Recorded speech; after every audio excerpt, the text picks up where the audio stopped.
আজ আমরা যে মুভিটা এক্সপ্লেন করব তার নাম ম্যাডস। এখন সিনেমাটা শুরু হয় এবং আমরা একজন ছেলে দেখি যার নাম রোমান। সে একজন ড্রাগ ডিলারের কাছে এসেছে পার্টির জন্য মাদক কিনতে, কারণ আজ তার জন্মদিন এবং সে একটি পার্টি আয়োজন করেছে। এখান থেকে মাদক নেওয়ার পর রোমান তার বাবার বিলাসবহুল গাড়িতে এসে বসে সে গাড়ি চালানোর সময় সিগারেট খাচ্ছিল, যা পরে সে গাড়ির ভিতরেই ফেলে দেয়। তবে হঠাৎই তার মনে হলো, ও মাই গড, আমি কত বড় ভুল করলাম, গাড়ির ভেতরেই সিগারেট ফেলে দিলাম। তাই সে দ্রুত গাড়ি থামিয়ে নেমে সিগারেটটি বাইরে ফেলতে চায়, কিন্তু ঠিক তখনই একটি মেয়ে দৌড়ে এসে তার গাড়ির সাথে ধাক্কা খায়। মেয়েটির মাথায় ব্যান্ডেজ বাঁধা ছিল আর সে ভীত হয়ে রোমানের গাড়িতে উঠে বসলো। মেয়েটিকে দেখতে বেশ অদ্ভুত লাগছিল, তার পোশাকও নোংরা ছিল এবং মনে হচ্ছিল যেন সে কোনো ল্যাব বা হাসপাতাল থেকে পালিয়ে এসেছে। মেয়েটি খুবই ভয় পেয়েছিল এবং তার আচরণও অদ্ভুত হয়ে যাচ্ছিল। এখন রোমান তাকে জিজ্ঞেস করলো, তোমার কি হয়েছে? কিন্তু সে এমন অবস্থায় ছিল যে কিছুই বলতে পারছিল না, শুধু কাঁদছিল। তার সাহায্য করার জন্য রোমান ইমার্জেন্সি নাম্বারে ফোন করতে চায়, কিন্তু সে খেয়াল করে পুলিশ কথাটা শুনেই মেয়েটি আরো ভয় পাচ্ছে। তাই সে ফোন বন্ধ করে দেয় এবং নিজেই মেয়েটিকে পৌঁছে দেওয়ার সিদ্ধান্ত নেয়। কিন্তু সমস্যা হলো সে জানতো না মেয়েটিকে কোথায় নামাবে। উপরন্তু মেয়েটি কিছুই বলছিল না, শুধু কাঁদছিল। রোমান গাড়ি চালিয়ে রওনা দিল। সে মাঝে মাঝেই মেয়েটির সাথে কথা বলার চেষ্টা করছিল, কিন্তু কোনো লাভ হচ্ছিল না। কিছুক্ষণ পরে মেয়েটি একটি রেকর্ডার বের করে, যার মধ্যে কিছু কমান্ডো বলছিল, আমরা যে সাবজেক্ট মেয়েটির ওপর এক্সপেরিমেন্ট করছিলাম, যার নাম আমরা C39 দিয়েছি, সে পালিয়ে গেছে। তার বয়স 25 বছর। এখন মেয়েটি রোমানকে বোঝানোর চেষ্টা করছিল যে রেকর্ডিং এ যা বলা হচ্ছে সেটা তার বিষয়ে, অর্থাৎ সত্যি সে কোনো এক্সপেরিমেন্টের অংশ ছিল। তবে স্পষ্টতই রোমানের এসব কিছুই বুঝতে পারছিল না এবং হঠাৎ করেই মেয়েটি পাগলের মতো আচরণ করতে শুরু করে। সে অদ্ভুত অঙ্গভঙ্গি করতে করতে গাড়ির ভেতর নিজের মাথা ঠুকতে শুরু করে। তার কাছে একটি ছুরিও ছিল, যা দিয়ে সে নিজের উপর আঘাত করতে থাকে। যদিও রোমান তাকে থামানোর চেষ্টা করে, কিন্তু সে থামে না, বরং সে রোমানের উপর পড়ে নিজের রক্ত মেখে দেয়। তারপর হঠাৎই সে সিঁড়ে পড়ে যায় এবং তার প্রাণ শেষ হয়ে যায়। এটা দেখে রোমান পুরোপুরি ভয় পেয়ে যায়, কারণ সে কিছুই বুঝতে পারছিল না যে তার জন্মদিনের দিন তার সাথে এমন কি ঘটে গেল এবং এখন তাকে কি করতে হবে। সে মেয়েটিকে জাগানোর চেষ্টা করে, কিন্তু তা কোনো কাজে আসে না। কোনো রকমে অন্যদের চোখ এড়িয়ে সে গাড়িটিকে নিজের গ্যারেজে নিয়ে আসে। একবার আবার মেয়েটিকে পরীক্ষা করে, কিন্তু সে উঠে না। রোমানের অবস্থা ভয়ে একেবারে খারাপ হয়ে যায়, কারণ একদিকে সে নিজেও রক্তে ভেজা আর অন্যদিকে তার গাড়ির ভেতরে একটি মৃতদেহ আছে। এটা খুবই ভয়ঙ্কর ব্যাপার। তার পরিকল্পনা ছিল পার্টিতে যাওয়ার, কিন্তু তার সঙ্গে এমন কিছু ঘটে গেল যা সে ভাবতেও পারেনি। যাই হোক, নিজেকে সামলে নিয়ে সে প্রথমে গিয়ে গোসল করে। গোসল করার পর সে নিজের উপরই রাগ করে বলতে থাকে, ইস, যদি আমি গাড়ি না থামাতাম তাহলে আজ এই সব হতো না। ঠিক তখন তার বাবার ফোন আসে। তার বাবা জানতে চান গাড়ি ঠিক আছে কিনা। এখান থেকে বোঝা যায় যে তার বাবা গাড়িটিকে কতটা ভালোবাসেন, আর এই কারণেই রোমান যখন গাড়ির ভেতরে সিগারেট ফেলেছিল তখনই সে তৎক্ষণাৎ গাড়ি থামিয়ে দেয়। তবে সে তার বাবাকে বোঝায় যে গাড়ি ঠিক আছে এবং ফোন কেটে দেয়। এরপর সে গাড়িটিকে চেক করতে শুরু করে, কিন্তু সে আবিষ্কার করে যে মেয়েটি আর গাড়ির ভেতরে নেই, অর্থাৎ মেয়েটি মারা যায়নি। সে তখন জখমের কারণে অজ্ঞান হয়ে গিয়েছিল। এই বিষয়টি খুবই অবাক করার মতো ছিল যে এত আঘাত পাওয়ার পরেও মেয়েটি কিভাবে বেঁচে রইল এবং তার মধ্যে এত শক্তি কিভাবে রইল যে সে উঠে পালিয়ে গেল। এই প্রশ্নের উত্তর আমরা পরে জানতে পারবো। এই ভেবেই রোমানও তাকে খুঁজতে শুরু করে, কিন্তু সে মেয়েটিকে কোথাও খুঁজে পায় না। ঠিক তখনই দরজায় কেউ আসে। রোমান দরজা খুলতে গেলে দেখে তার বন্ধু অ্যানা এসেছে, কারণ রোমানের জন্মদিন ছিল। অ্যানা তার সাথে সময় কাটাতে চেয়েছিল যাতে সে ভালো বোধ করে, কিন্তু রোমান এতটাই আতঙ্কিত ছিল যে সে অ্যানাকে বসিয়ে রেখে আবার মেয়েটিকে খুঁজতে যায়। অ্যানা বাইরে যায় সিগারেট খাওয়ার জন্য।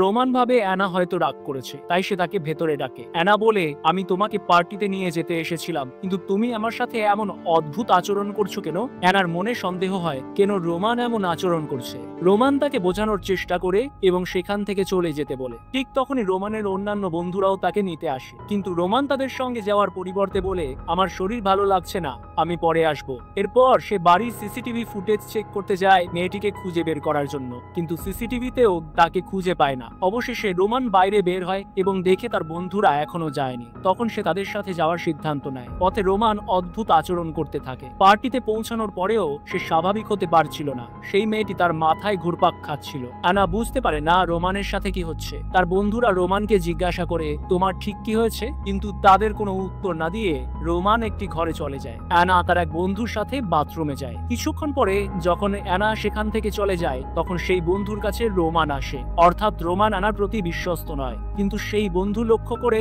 রোমানের চোখ অদ্ভুতভাবে জ্বলজ্বল করছে। এটা দেখে সে খুব ভয় পেয়ে যায় এবং বিষয়টি রোমানকে জানায়। রোমান তখন আয়নার সামনে দাঁড়িয়ে নিজের চোখ দেখতে শুরু করে। তারপর সে পাগলের মতো নিজের ঘাড় ঝাঁকাতে থাকে। ঠিক তখন তার বাবার ফোন আসে। তার বাবা বলে, কিছুক্ষণ আগে বাড়ির অ্যালার্ম বাজছিল, আমি সিসিটিভি ফুটেজে কাউকে বাড়িতে ঘোরাঘুরি করতে দেখেছি। আমি বাড়িতে নেই, তাই তাড়াতাড়ি বাড়ি গিয়ে দেখো কি ঘটছে। তখন রোমান বাড়ি যাওয়ার জন্য রওনা দেয়। এর মধ্যেই আমরা তার উজ্জ্বল চোখগুলো লক্ষ্য করি, যা ইঙ্গিত করে যে তার সাথে নিশ্চয়ই কিছু গন্ডগোল হয়েছে। যখন সে বাইরে আসে তার এক বন্ধু জোর করে তাকে পার্টিতে নাচতে বলে। এতে রোমান এতটাই রেগে যায় যে সে তার বন্ধুকে মারধর করে ফেলে। এই লড়াইয়ের মাঝে অ্যানার এক বন্ধু এসে ঝগড়া থামানোর চেষ্টা করে, কিন্তু রোমান তাকে মারতে শুরু করে। এরপর রোমান একটি সাইকেল নিয়ে বাড়ি ফিরে আসে। বাড়িতে এসে সে অ্যালার্মটি বন্ধ করে। ঠিক তখন তার বাবার ফোন আসে। তার বাবা জিজ্ঞেস করেন, কোনো চোর কি বাড়িতে ঢুকেছিল? কিছু চুরি হয়েছে কি? রোমান বলে, না, কিছুই চুরি হয়নি। কিন্তু তার বাবা অদ্ভুতভাবে হাসতে শুরু করেন, যা দেখে বোঝা যায়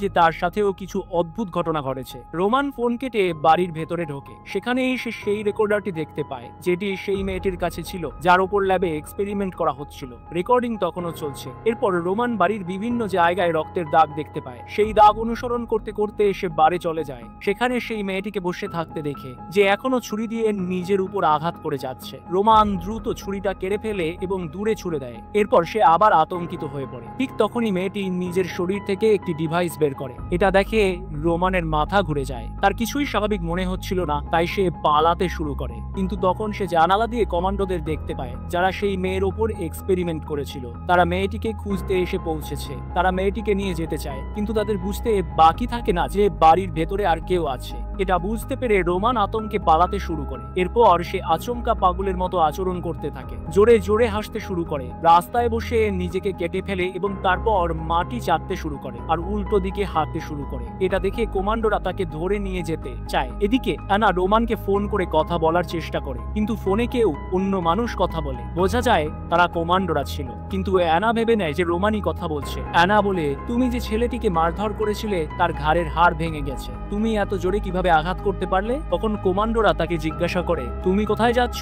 এবং অ্যানা তাদের বলে দেয়। এরপর সে একটি ট্যাক্সি নিয়ে রওনা দেয়, কিন্তু অ্যানার আচরণও অদ্ভুত হয়ে ওঠে। সে ঠিক সেইভাবে ঘাড় ঘোরাতে শুরু করে যেমন ভাবে রোমান করেছিল। তার শরীরের অবস্থাও খারাপ হতে থাকে। ঠিক তখন অ্যানার বন্ধুর ফোন আসে। অ্যানা তাকে জানায়, আমার সাথেও কিছু অস্বাভাবিক ঘটনা ঘটছে, আমি অদ্ভুত কিছু অনুভব করছি। এরপর সে হঠাৎ কেঁদে ফোন কেটে দেয়। তখন অ্যানা লক্ষ্য করে কেউ তাকে অনুসরণ করছে। তারা আর কেউ নয়, কমান্ডোরা। ড্রাইভার গাড়ি থেকে নেমে কমান্ডোদের প্রশ্ন করতে যায়, তোমরা আমাদের অনুসরণ করছো কেন? কিন্তু কমান্ডোরা ড্রাইভারকে মেরে ফেলে। এটা দেখে অ্যানা ভয়ে গাড়ি চালানো শুরু করে, কিন্তু কিছু দূর গিয়ে সে ট্যাক্সি থামিয়ে দেয় এবং রাস্তায় অদ্ভুতভাবে হাঁটতে শুরু করে। ততক্ষণে কমান্ডোরা তার পিছু ছাড়েনি। অ্যানা দৌড়াতে শুরু করে। কমান্ডোরা তাকে লক্ষ্য করে গুলি চালায়, কিন্তু আশ্চর্যের বিষয়ে তবুও সে থামে না। সে দৌড়াতে দৌড়াতে একটি ল্যাবে পৌঁছে যায় এবং সেখানকার লোকদের কাছে সাহায্য চায়। সে তাদের বলে, পুলিশে ফোন করো। তারপর সে বাথরুমে যায়। সেখানে আয়নার সামনে দাঁড়িয়ে নিজেকে অদ্ভুতভাবে দেখতে থাকে। এরপর তার কাটা চোটগুলোর দিকে তাকিয়ে হঠাৎ কেঁদে ফেলে।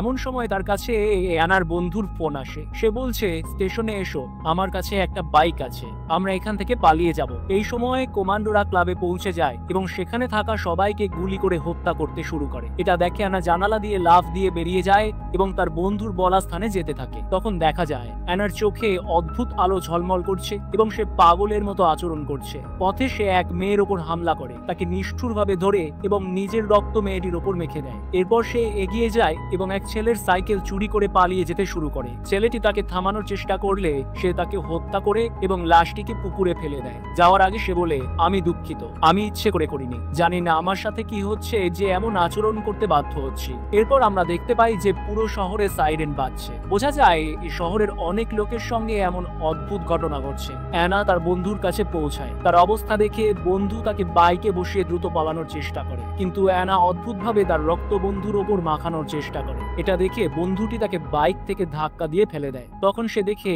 অ্যানা পশুর মতো আচরণ করছে। এতে ভয় পেয়ে সে দ্রুত সেখান থেকে পালিয়ে যায়। এই সময় তার মায়ের ফোন আসে। মা বলছেন, শহরে কিছু ভয়ঙ্কর অদ্ভুত কিছু ঘটছে, আমার হুইল চেয়ার একটি জায়গায় আটকে গেছে। এই এই কথা শুনে সে দ্রুত মাকে উদ্ধার করতে রওনা দেয়, কিন্তু দেখা যায় অ্যানা তার পিছু নিচ্ছে। অ্যানা এত দ্রুত দৌড়াচ্ছিল যেন সে বাইকের গতিতে চলছিল। তার বন্ধু কোনোভাবে নিজের বিল্ডিং এ পৌঁছায় এবং লিফটের সাহায্যে উপরে ওঠার চেষ্টা করে, কিন্তু মাঝপথে লিফট থেমে যায়। এতে সে আতঙ্কিত হয়ে পড়ে। এরপর সে বাইরে অ্যানার চিৎকার শোনে। অ্যানা বিল্ডিং এর লোকজনকে মেরে তাদের খেয়ে নিচ্ছিল এবং তাদের চিৎকার ও চেঁচামেচির শব্দ ভেসে আসছিল। ঠিক তখনই সে এক কমান্ডোর কণ্ঠস্বর শুনতে পায়, যে বলছিল, শহরে একটি ধরনের ভাইরাস সংক্রমণ ছড়িয়ে পড়েছে। যদি তুমি এখনো সংক্রমিত না হয়ে থাকো তাহলে আমরা তোমাকে বাঁচাতে পারি। এমন সময় লিফট আবার চালু হয়ে যায় এবং সে তার ফ্লোরে পৌঁছে যায়, কিন্তু বাড়িতে ঢুকে দেখে অ্যানা তার মাকে খাচ্ছে। সে মায়ের পুরো মাথা খেয়ে ফেলেছে। এটা দেখে তার বন্ধু ভয়ে পালাতে শুরু করে। পালানোর পথে তার সামনে একজন কমান্ডো এসে দাঁড়ায়। সে মাস্ক পরেছিল এবং অ্যানার বন্ধুকে তার চোখ পরীক্ষা করতে শুরু করে, দেখতে চায় সে সংক্রমিত হয়েছে কিনা। সৌভাগ্যবশত সে তখনও সংক্রমিত হয়নি। এরপর কমান্ডো নিজের মাস্ক খুলে ফেলে। দেখা যায় সে একজন মহিলা। সে অ্যানার বন্ধুকে সেখানেই থাকতে বলে এবং অ্যানাকে মারার জন্য এগিয়ে যায়, কিন্তু অ্যানা তার উপর আক্রমণ করে। অনেক কষ্টে কমান্ডো অ্যানাকে মেরে ফেলে। কমান্ডো অ্যানার মাথায় বারবার গুলি করে, যার ফলে তার মাথা সম্পূর্ণরূপে বিকৃত হয়ে যায়। কিন্তু কমান্ডো নিজেও সংক্রমিত হয়ে যায়, কারণ তার পায়ে অ্যানার রক্ত লেগে যায়। অর্থাৎ সংক্রমিত ব্যক্তির রক্ত যদি কারো শরীরে লাগে তাহলে সেই ব্যক্তিও সংক্রমিত হয়ে যায়। এই ভাইরাস অত্যন্ত বিপজ্জনক এবং দ্রুত গতিতে ছড়িয়ে পড়ে। সংক্রমিত ব্যক্তি পুরোপুরি ভাইরাসের প্রভাবে আসার পর অতি ভয়ঙ্কর হয়ে ওঠে। কমান্ডো অ্যানার বন্ধুকে বলে, যদি তুমি সরাসরি সংক্রমিত কারো সংস্পর্শে না যাও তাহলে হয়তো সংক্রমিত হওয়া থেকে বাঁচতে পারবে। কিন্তু আমরা জানি সে রোমেনের কাছাকাছি গিয়েছিল এবং তার উপর অ্যানার রক্ত লেগেছিল, অর্থাৎ সেও সংক্রমিত হয়ে যাবে। কিন্তু সে এই কথা কমান্ডোকে জানায়নি, কারণ তার নিজেরও ঠিক বোঝা হচ্ছিল না কি ঘটছে। এরপর কমান্ডো তাকে বলে, তুমি এমন জায়গায় থাকো যেখানে অন্ধকার আছে, কারণ সংক্রমিতরা আলো দেখে দ্রুত তার দিকে ছুটে যায়। তাকে একটি বন্দুক দিয়ে কমান্ডো বলে, এখান থেকে পালিয়ে যাও, কারণ কিছুক্ষণের মধ্যেই আমি সংক্রমিত হয়ে তোমার ক্ষতি করতে পারি। এরপর কমান্ডো তাকে অন্যদিকে মুখ ফেরানোর জন্য বলে এবং নিজেকে গুলি করে মেরে ফেলে। এখন আমরা বুঝতে পারি কেন এই কমান্ডোরা সংক্রমিত ব্যক্তিদের বা যাদের শরীরে সংক্রমিতদের রক্ত লেগেছে তাদের মেরে ফেলছিল, কারণ তারা চায়নি যে এই ভাইরাস পুরো শহরে ছড়িয়ে পড়ুক এবং ধ্বংসযজ্ঞ সৃষ্টি করুক। কিন্তু আমরা জানি ইতোমধ্যে এমনটাই ঘটে গেছে। আর কিছুক্ষণের মধ্যে আমরা দেখতে পাই যে অ্যানার বন্ধু সংক্রমিত হতে শুরু করেছে। তার আচরণ বদলে যায়, সে পাগলের মতো হাসতে শুরু করে। এখন আমরা শুনতে পাই পুরো শহরে হাহাকার ও ধ্বংসযজ্ঞ চলছে। এখানেই জানা যায় যে প্রথম মে অর্থাৎ পরীক্ষার বিষয় C39 এই ভাইরাসটি পুরো শহরে ছড়িয়ে দিয়েছিল। প্রথমে সে রোমেনকে সংক্রমিত করেছিল তার রক্ত লাগিয়ে। এরপর রোমেনের সংস্পর্শে এসে বাকিরাও সংক্রমিত হয়। এভাবে ভাইরাসটি আরো মানুষের মধ্যে ছড়িয়ে পড়ে এবং পুরো শহরের কবলে পড়ে। এই কমান্ডোরা সরকারি নির্দেশে এই পরীক্ষা চালাচ্ছিল। তাদের লক্ষ্য ছিল এমন কিছু মানুষ তৈরি করা যারা সুপার ফাস্ট এবং অত্যন্ত শক্তিশালী হবে। তাদের ডিজাইন করা হয়েছিল এমনভাবে যে তাদের রক্ত অন্যদের শরীরে লাগলে তারাও একইভাবে শক্তিশালী ও দ্রুত গতি সম্পন্ন হয়ে উঠবে। কিন্তু ভালো কিছুর পাশাপাশি ভয়ঙ্কর ঘটনাও ঘটেছিল। এদের শক্তিশালী করার প্রক্রিয়ায় একটি বিপরীত প্রতিক্রিয়া ঘটে। সংক্রমিতরা এতটাই ভয়ঙ্কর হয়ে ওঠে যে তারা নিজেরাই নিজেদের এবং অন্যদের কামড়ে খেতে শুরু করে। যেহেতু এই ভাইরাস সর্বত্র ছড়িয়ে পড়েছে তাই এটি থামানো খুবই কঠিন হবে। তবে এটা সম্ভব যে কমান্ডোরা এর কোনো সমাধান খুঁজে বের করতে পারে যা এই সংক্রমণ বা ভাইরাসকে থামাতে সাহায্য করবে। তোমার কি মনে হয় এ বিষয়ে? তোমার মতামত অবশ্যই জানিও। এই সিনেমার গল্প এখানেই শেষ হয়।